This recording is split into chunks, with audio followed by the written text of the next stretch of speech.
Bom dia, pessoal, aqui é o Marcão, espero que vocês tenham uma boa semana, né? E um feliz sábado, nesse santo dia do Senhor. Hoje nós vamos continuar estudando a Santa Escritura, que é a Palavra de Deus, para nós aprender junto um pouquinho daquilo que Deus quer que nós aprendamos. Todo dia nós devemos ouvir a voz de Deus, dirigido pelo Espírito Santo de Deus, e nós vamos gargando os degraus até o rumo a Canaã Celestial. Nós vamos fazer uma oração. Querido e bom Pai que está no céu, nossa gratidão pelo dom da vida, pelo ar que nós respiramos. Nesse momento, ó Deus, nós queremos ouvir a Tua voz através do estudo da Santa Escritura. Que o Senhor venha fazer presente com os Seus santos anjos, o Espírito Santo nos conduzindo. É o que nós te pedimos agradecido em nome de Jesus. Vocês já pegaram a Bíblia? Ou a canetinha para anotar a passagem bíblica? E nós estamos estudando sobre a lei e o Evangelho. Então vamos aprender junto. Você já pode abrir a Bíblia de vocês lá no livro de Mateus, capítulo 5, versículos 21 e 22. E os dois andam juntos, a lei e o Evangelho.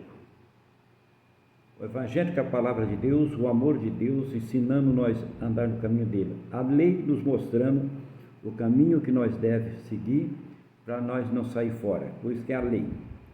Então a lei de Deus nunca ela muda. A lei do homem ela pode ser mudada, ela tem as alterações, uma emenda, ela pode derrubar tal lei, ou pode melhorar a lei, e a lei de Deus foi criada, ela é perfeita e essa é eterna, ela não é mudada. Então vocês já pegaram aí? Que bom, vamos aprender junto. Que interpretação espiritual de Cristo é o sexto mandamento? Aqui então a gente vai falar do sexto mandamento. Você vê que está incluído na lei. Qual é a interpretação de Jesus? Ouviste que foi dito aos antigos, não matará. Aquele que mata terá de responder em juízo. Eu, porém, vos digo, todo aquele que se encoleriza contra o seu irmão, ou fala mal do seu irmão, terá de responder em juízo. Aquele que chama o seu irmão cretino estará sujeito a julgamento do sinédrio, e aquele que lhe chama louco terá de responder ao julgamento de Geena, ou no fogo. Aqui quando eu falo no julgamento do fogo, ou a destruição, ou inferno, aqui por que ele fala que você tem que passar por um julgamento? Hoje nós vemos que a parte moral do ser humano deixa levar por alguma coisa, deixa levar por mentira, deixa levar por calúnia, e ele não mede a consequência daquilo que ele fala do próximo. Ele não quer nem saber. Alguém faz alguém de degrau para poder subir lá em cima. O importante é eu estar lá em cima, não quero saber para destruir. E Jesus fala assim, ó, cuidado, né? Cuidado. Se você falar mal, um dia você vai pagar pelo aquilo que você está falando. Você está destruindo. Nós temos um órgão no nosso corpo, é um órgão pequeno, mas é um órgão muito perigoso. Ele serve e ele destrói a nossa língua. Nós precisamos ter controle daquilo que nós falamos, porque a nossa língua, ela pode falar bem e pode falar mal. Ela pode salvar uma pessoa ou ela pode destruir uma pessoa. Porque quando você critica o seu irmão, porque você fala, mas como é meu irmão? Nós não é filho de Deus? Não precisa ser filho da mesma mãe. Nós somos filhos do nosso Criador e mantenedor da nossa vida. Nós somos irmãos em Cristo Jesus. Então, quando nós falamos, nós estamos destruindo essa pessoa. E Jesus deixa bem claro, olha, você pode passar por um julgamento. Você pode passar por julgamento aqui na terra, pela mão do homem, ou um julgamento divino. Deus odeia o pecado, mas Ele ama o pecador. Continuando ainda no livro de Mateus, no capítulo 5 ainda, no versículo 27 e 28. Como interpretou ele o sétimo mandamento? Agora aqui Jesus está falando do sétimo mandamento. Ali ele falou do sexto, está tudo embutido na lei, por isso que é a lei e o Evangelho. Agora então ele vai falar do sétimo mandamento. Fala assim, ouviste que foi dito, não adulterará. Eu, porém, vos digo, qualquer que olha para uma mulher com intenção impura no seu coração já adulterou com ela. O sétimo mandamento. Aí você pode responder para mim, você não pode olhar para uma mulher e achar ela bonita? Sim. Você pode olhar para uma mulher, ou uma mulher olhar para um homem e achar bonito, perfeito, lindo, não entenda? São criação de Deus. Deus cria as coisas perfeitas, bonitas, mas sem interesse de adulterar com ela. Por isso que ele falou, se você olhar com pensamento puro, no seu pensamento, você já adulterou com ela. Então a cobiça é muito perigosa. Por que Lúcifer caiu aqui para o planeta Terra? Porque ele cobiçou um dia ser maior até que Deus, que ele falou, se for possível, farei meu trono acima do trono dele. Então, ele já considerou sendo o maiorzão, ele sendo o quarto, porque era Deus Pai, Deus Filho, Deus Espírito Santo, e ele era o maestro de música, um anjo de luz, um anjo bonito, mas ele sentiu no seu coração inveja e cobiça. Então, ele se pecou por causa disso. Então, fala assim, eu não posso achar as coisas bonitas. Não, Deus deixou as coisas para você achar bonito. Você pode achar um jardim bonito, você pode achar um carro bonito, você pode achar um rio bonito, uma cachoeira bonita, tem coisa que Deus criou bonita. E uma mulher linda, bonita, perfeita, mas sem interesse de cobiça com ela. Ou a mulher, vice-versa, achar um homem, nossa, aquele homem é lindo, perfeito, olha que coisa linda, sem interesse, não é pecado. Mas na hora que você olha com intenção, você está pecando. É isso que Jesus está falando aqui no céu. Não cobiçará. Então, olha, cuidado quando você olhar. Tá? Vamos lá no Velho Testamento agora, no livro de Isaías, capítulo 42, versículo 21. Isaías 42, versículo 21. Tá, nós estávamos aqui no... Vocês vão voltar bem para trás, está para diante de Provérbios, Eclesiastes, está ali por cima, Ezequiel está ali. O livro de Isaías. Não vou dar página, já falei uma vez para vocês o seguinte, muitas Bíblias, ela muda o número da página, tá? Mas vamos no livro de Isaías, se vocês quiserem anotar, achar preferir anotar para ser mais fácil, que o nosso tempo é corrido, mas pode anotar. Isaías 42, versículo 21. De que profecia era este ensino e cumprimento? Qual é a profecia? Que era ensino. Jesus falava de profecia. Ele ensinava, ele fala assim, foi de agrado do Senhor, por amor do seu próprio justiça, agradecer a lei e fazê-la gloriosa. Da quê? Da justiça e da própria lei. A lei de Deus é perfeita, meus irmãos. Deus criou a lei para o nosso próximo bem. Um dia procuraram para Jesus e falaram, Senhor, mas 10 é muito, né? 10 é muito. Jesus falou, vamos então para 2.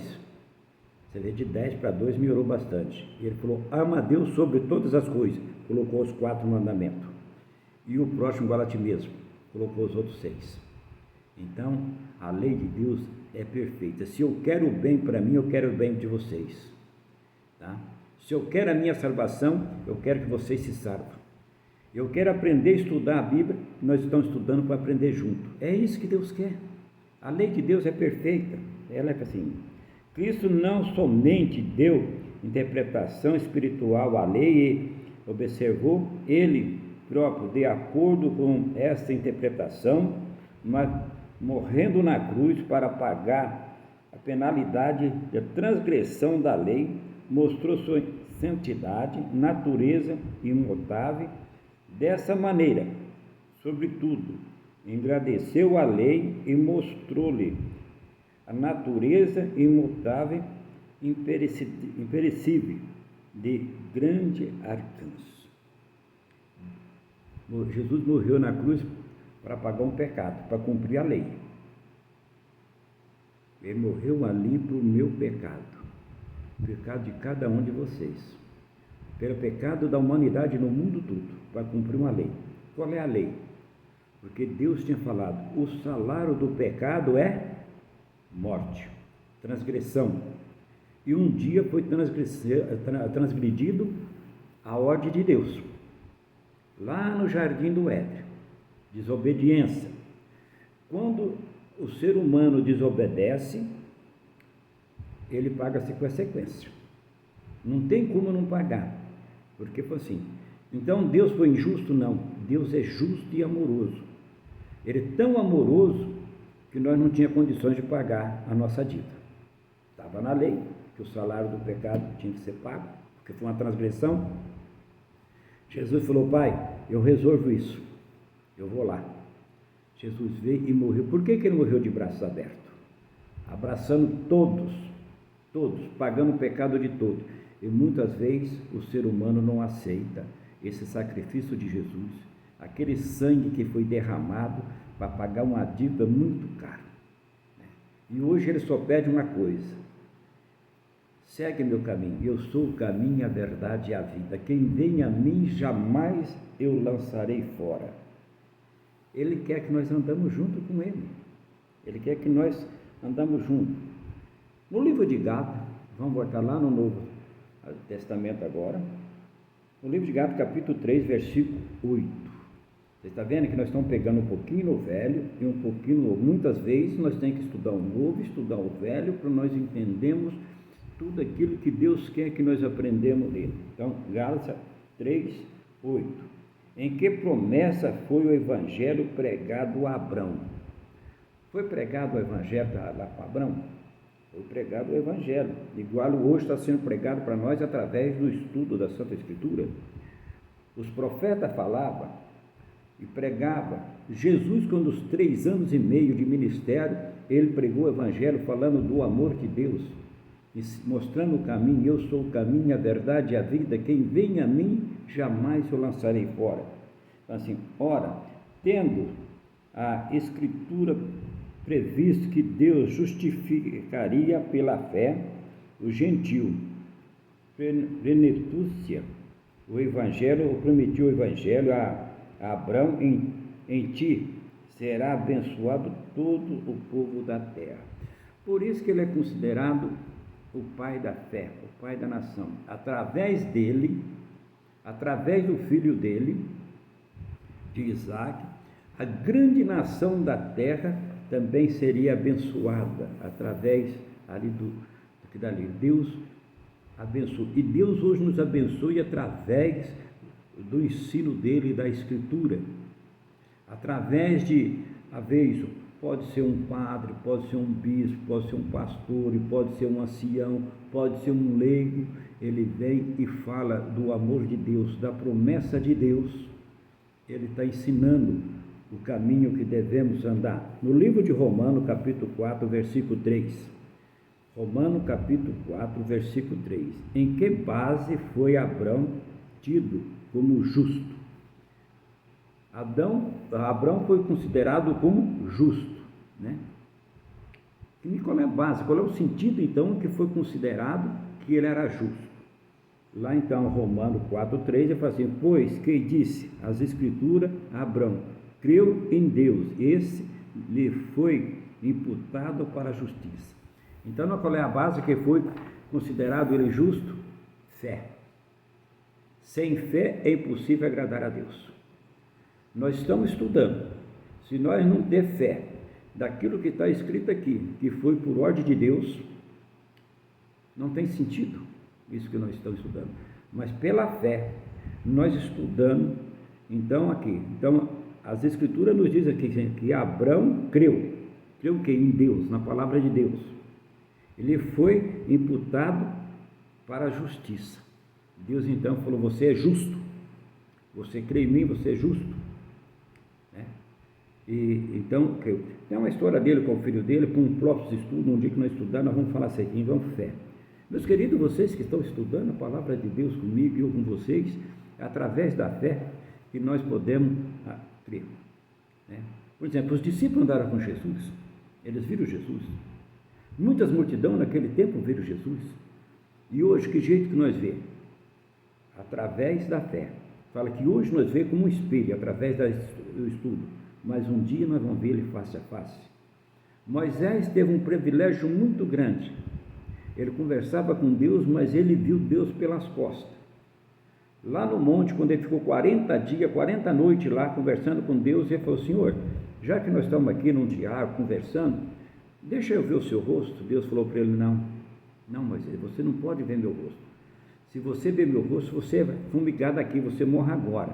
Mas vou te dar um privilégio para você. Você está vendo aquela fenda ou aquela rachadura na pedra? Fica olhando nela. Eu vou passar lá, você vai ver minhas costas. E Deus passou, Moisés viu as costas de Deus.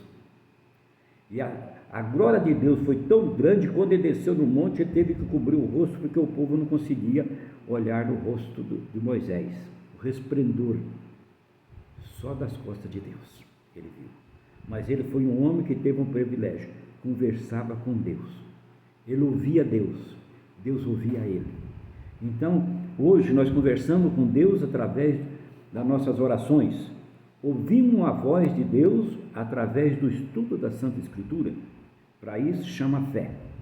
Para isso nós podemos, se nós não tiver fé, esse aqui não tem sentido. Eu acredito que vocês que estão estudando e têm fé e têm certeza. É só nós pensar, o ar que nós respiramos, a chuva que cai na terra, os alimentos que a terra produz, através de um Criador que preocupa com seus filhos, né?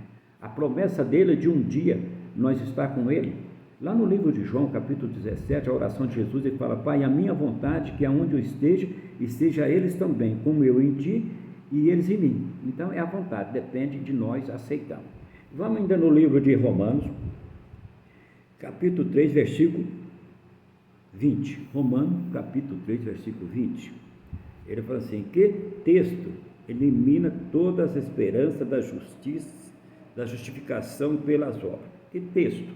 Ele fala assim, visto que ninguém será justificado diante dele por obra de lei, em razão de que pela lei vem o pleno conhecimento do pecado. Então, a lei mostra o pecado. A lei é para mostrar aonde nós estamos errando. A lei é para mostrar aonde nós estamos falhando. É como um espelho. Se você levanta de manhã cedo para lavar o rosto na frente de um espelho, se tiver uma mancha no rosto de vocês, o espelho consegue tirar? Não. Ou se não for de manhã, qualquer uma hora que você estiver na frente de um espelho olhando para pentear o cabelo, para dar uma ajeitadinha, para olhar se você está mais bonito do que ontem, né? E você vê uma mancha no seu rosto. Você consegue, o espelho consegue tirar essa mancha do seu rosto? Meus queridos, não consegue, ele mostra. Ele mostra. Essa é a função da lei, mostrar o caminho certo aonde você. Então, através da lei, você conhece que você pecou. Através da lei, você conhece que você está no caminho errado. É igual você está dirigindo numa cidade e tem um farol. Se tem um sinal vermelho e você passou, você desobedeceu a lei. Ali existe uma lei. Você tem que esperar o sinal verde para passar, caminho certo. Essa é a função da lei, né? Que Deus nos abençoe, nos dá sabedoria para aquele grande dia, quando nós estiver frente a frente com Jesus. Jesus falou assim, eu estava com vocês todo dia quando vocês estavam aprendendo a andar nos meus caminhos. Um abraço a todos e fica com Deus.